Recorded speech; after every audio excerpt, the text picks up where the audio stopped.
Hi ladies and gents, this is topic 2 migration, and we are starting once again in this early settlement section. We are looking at people that were leaving the east for the west, 1835 to 62, and we end at 62 because this is where we have our Homestead Act and our Pacific Railroad Act. We are going to begin with religious persecution. Some of you may have noticed that these slides have had a little bit of a tidy up. We no longer have to feature the economic depression in the East. It's still good to know, but you don't need it as a standalone point. So we'll begin with religious persecution, and we are looking at the Mormons. And again, I have set these slides out so you can see the cause and consequence of what is going on, and that will help prompt you to answer any questions that may arise. And also the story has been set out in a beginning, a middle and an end to assist you should this come up in a narrative account style question. So, religious persecution, why was this making people leave the East and go west?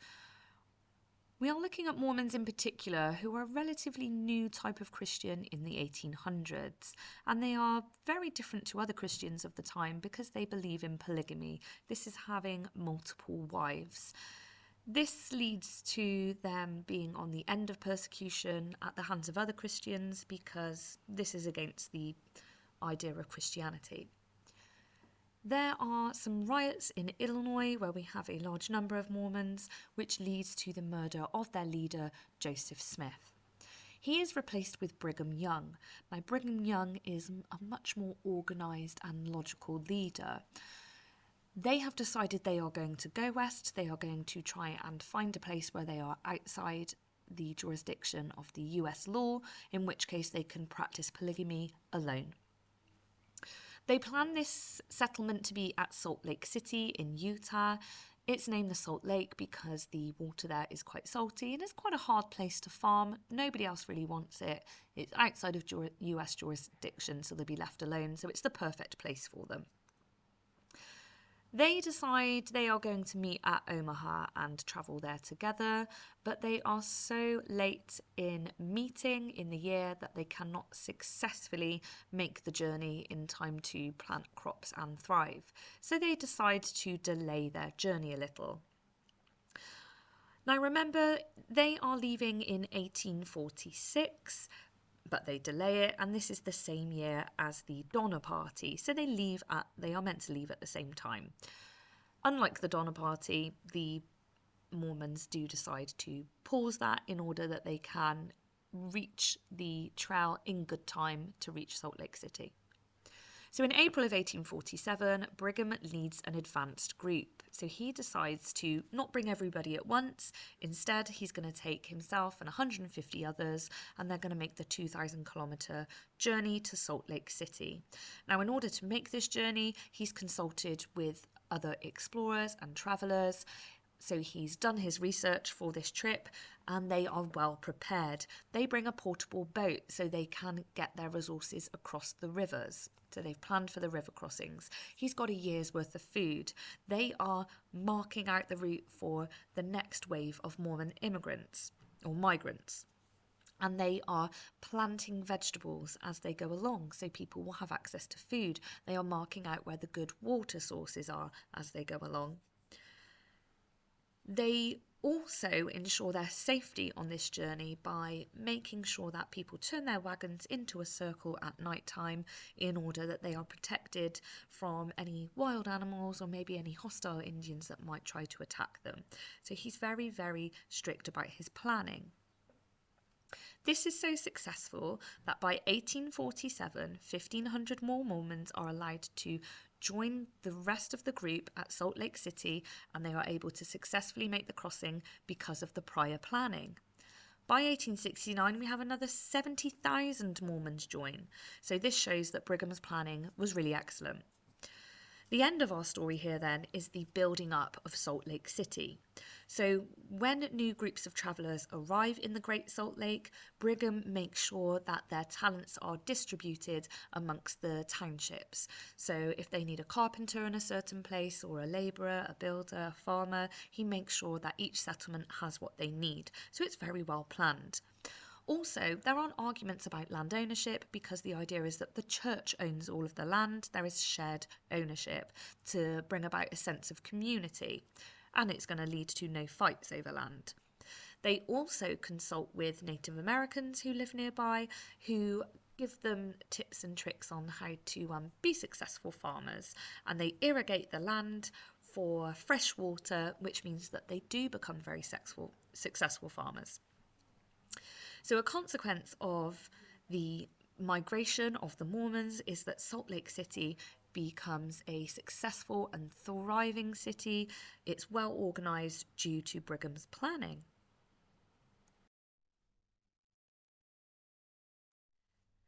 The next big topic that causes migration is the California Gold Rush. And you already know that after the US-Mexico War, California was won by the US and gold is discovered in 1848, which leads to our California Gold Rush. There is mass migration. So mass migration means lots of people are rushing to California to try and make it rich. At least 100,000 people leave the East to go and find gold in the West, and this is encouraged by the government, who promote the idea of manifest destiny. Manifest destiny is the idea that it is your God-given right to go forth and take that land. You should do it, it is your destiny. So that it is very encouraged by the government. This leads to loads more people using the Oregon Trail. Now, the Oregon Trail has been founded in about 1836, but this makes it very popular. People use it to get to California. It is safe. The government encourage people to migrate because they want people to populate California so that it's less likely it will be invaded by someone else, or that the Mexicans may come back and try and stake their claim again. In our middle section then, we've got our kind of tent town era. So at first, it's mainly men that are making the journey. They are leaving families behind, not really taking them with them. And we have tent towns popping up because there isn't any real infrastructure yet, because there's no real towns or cities. So we've got lots of men squashed together. Crime rises at this time with the high volume of migrants. We've also got a clash of migrants who are settling in these areas too. For example, the Chinese are singled out, they are targeted and treated badly.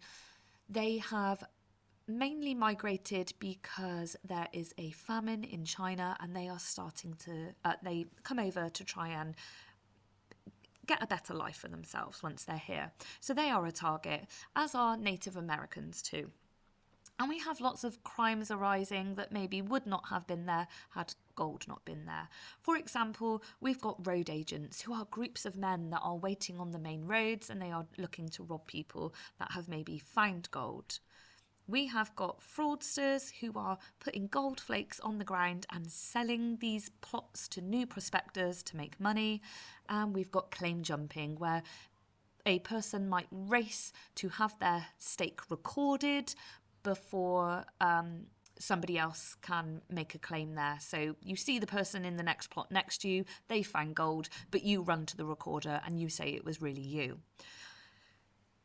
Also, we've got the Plains Indians are also in this area in California, and it's to their detriment because they have been shoved off of the land, they have been murdered, their buffalo have been disturbed as prospectors trample across their land. In the end section of this, we have the development of towns at this time. So as more people come, infrastructure starts to get a little bit more steady. So hotels and homes and saloons start being built. There are shops that are selling equipment, places to stay, places to eat, entertainment. This leads to towns, so towns building as people settle. And remember that most prospectors don't really make it rich. People who set up shops and are selling things like shovels and spades are the ones that are making the money here. Towns like San Francisco become major cities because of the gold rush, and they have lots of services there to provide to the miners. California's population reaches 300,000, which shows us that the gold rush truly is a really, really big factor in migration. In terms of the economy, the gold rush really transforms America. So It makes America extremely rich. Some of the claims that are found have millions of dollars worth of gold there. Gold profits help the government with tax. They also pay, almost entirely finance, the first transcontinental railway across America. And this leads to even more migration as people are happy to catch the train to California, and it opens up communication as well. So the gold rush really does impact lots of different things there. What is a consequence of the California gold rush then? To summarise, mass migration, it leads to lots of people crossing the West, it leads to settlement of the West, it leads to higher crime rates, and it leads to better economy for America, and also disruption to the Plains Indians' way of life. Moving on to the Oregon Trail as a pull factor to encourage migrants to leave the East and come west. Oregon had been gained from the British, and it is very close by to California, and the government, just like California, want to encourage people to live there so that it becomes protected.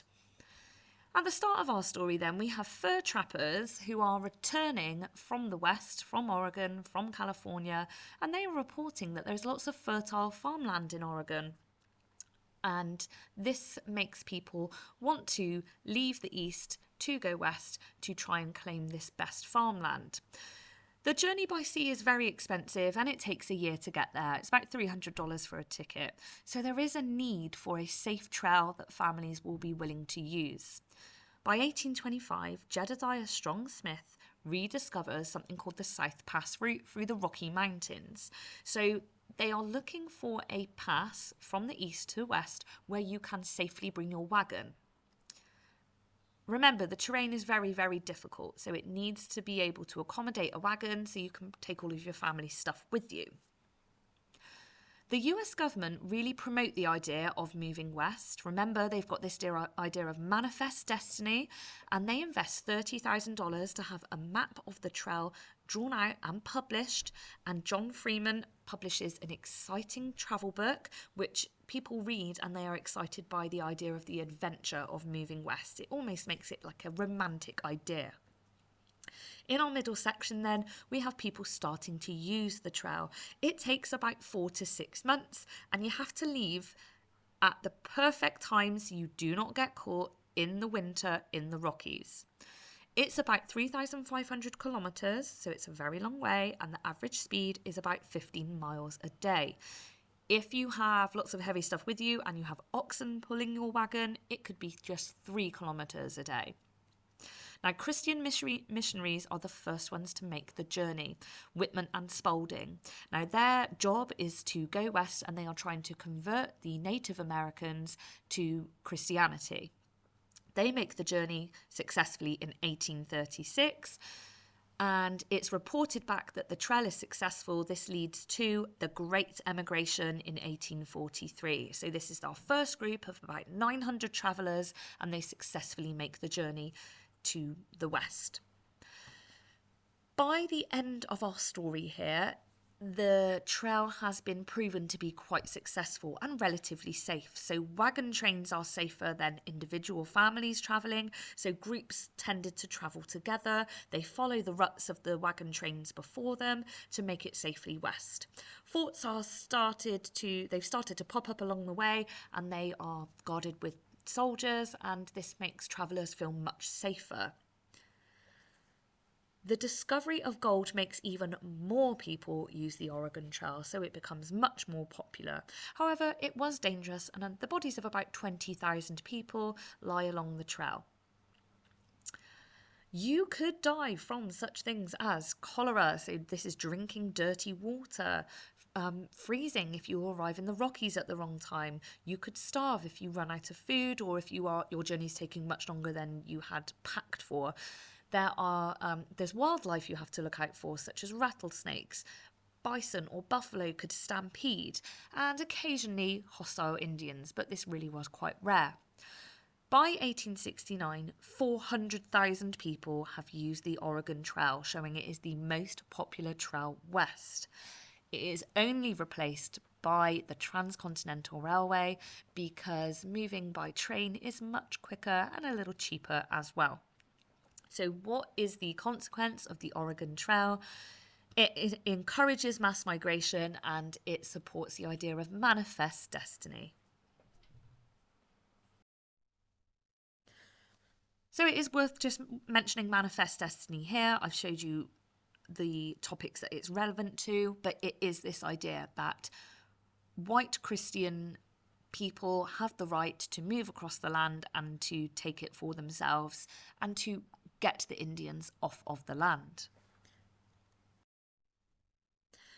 To the Donner Party then, they haven't come up for a couple of years now, and they do need comparing to the Mormon Party really in terms of planning. So again, they are migrants, not religious, unlike the Mormons. They are a family, a few groups of families, and they decide that they are going to try and make it west.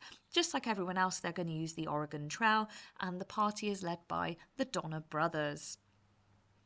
A group of about 300 of the migrants. They are split between about 60 wagons, and they leave in May 1846 and they reach Fort Bridger at the Rockies in July.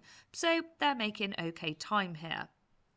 In our middle section, the Donner Party decide that they are going to use the shortcut from a man called Lansford Hastings' book.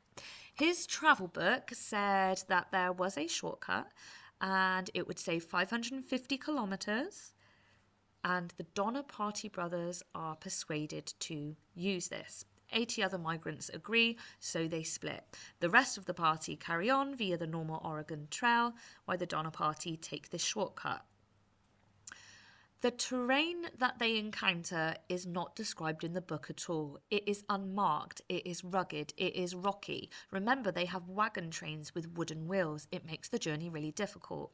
There are long stretches where their horses, their oxen have no grass to eat. If your oxen and horses don't have grass to eat, they cannot pull your stuff very well.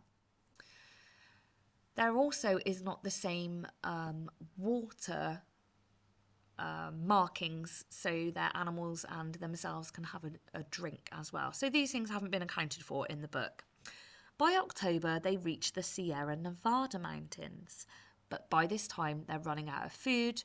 It's quite late in the year. They should be already where they needed to be by now, so they become trapped in snow in November when snowstorms hit the mountains.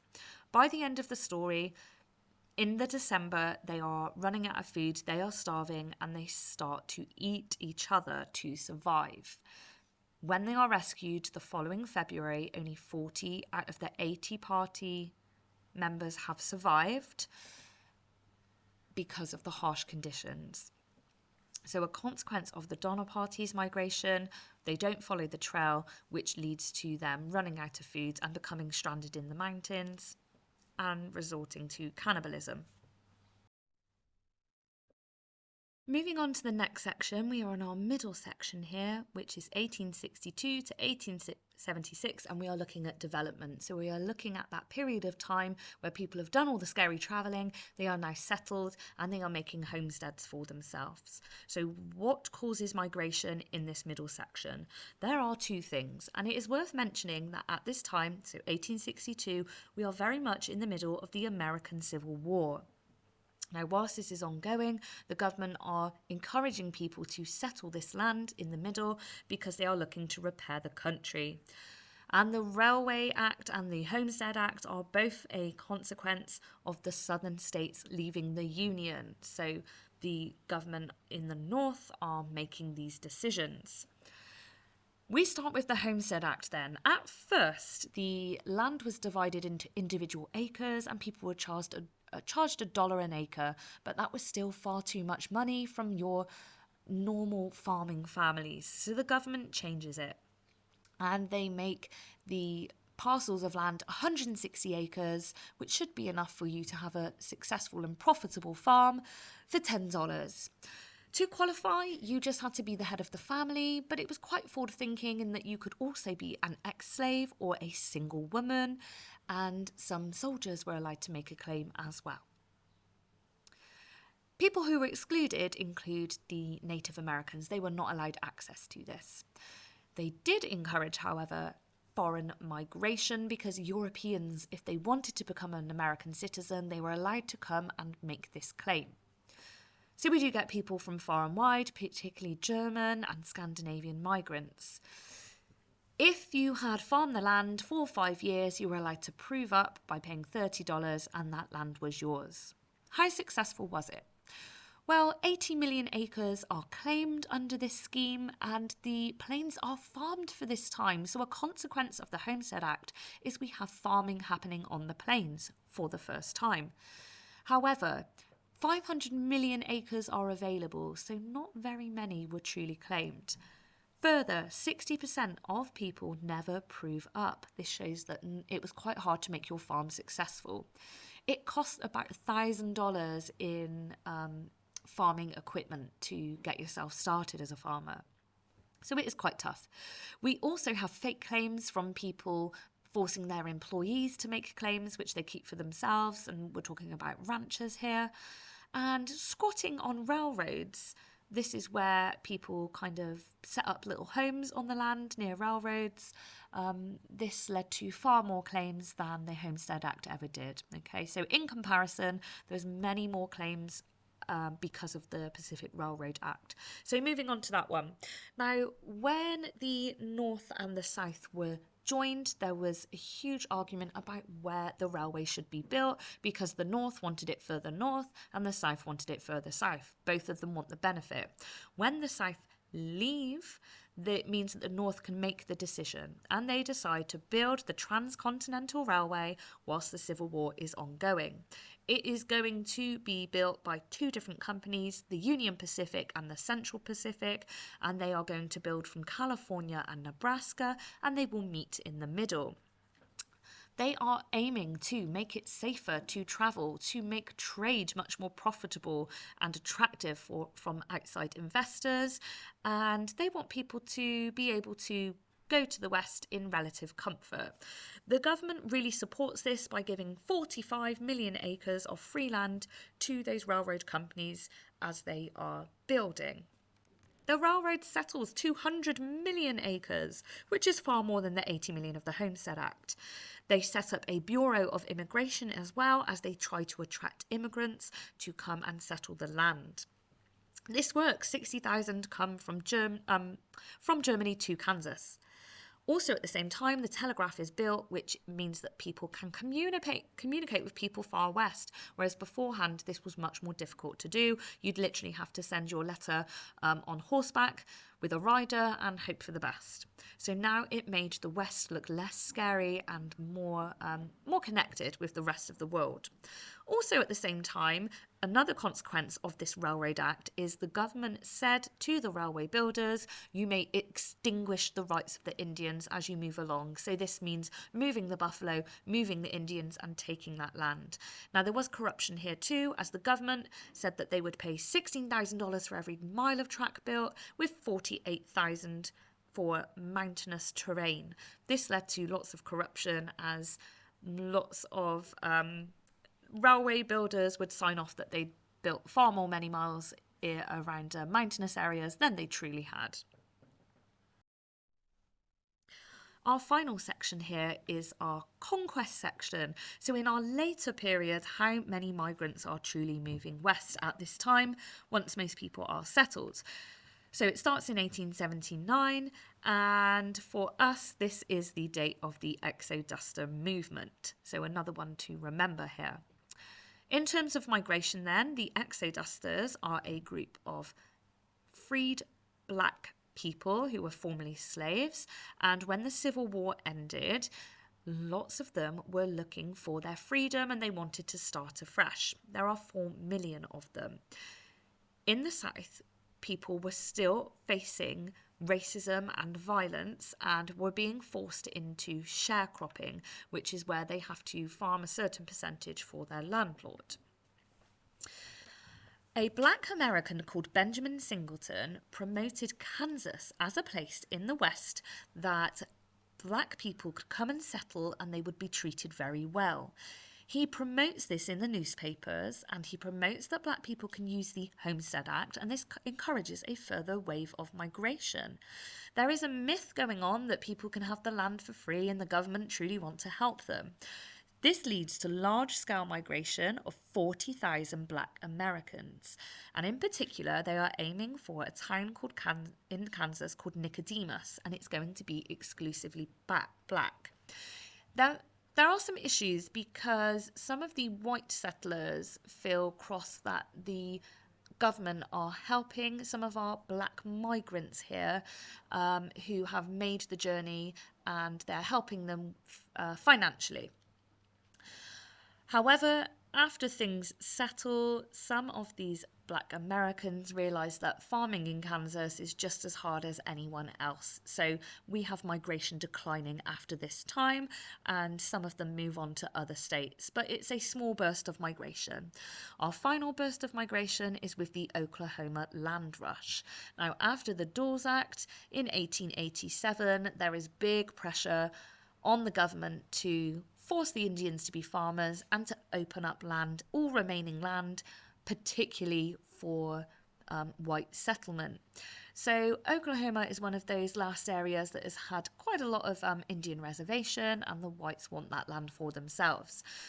So the government looks to carve up former Indian territory into 186 to 160 acre homesteads, and they mark a start line. They advertise that the Oklahoma land is going to be up for grabs via the Homestead Act, and on the 22nd of April at 12 noon, a gun is fired and there is a race for the best land. People want to get to the places that have the water sources, for example. There are all sorts of fraudulent activities happening here, people entering the start line before the gun is fired and taking shortcuts, etc. A consequence of the Oklahoma land rush is our last burst of migration. So Oklahoma, after it is divided up, there are 2 million acres of farmland up for grabs. So we have 2 million more acres settled, and further land rushes happen after this.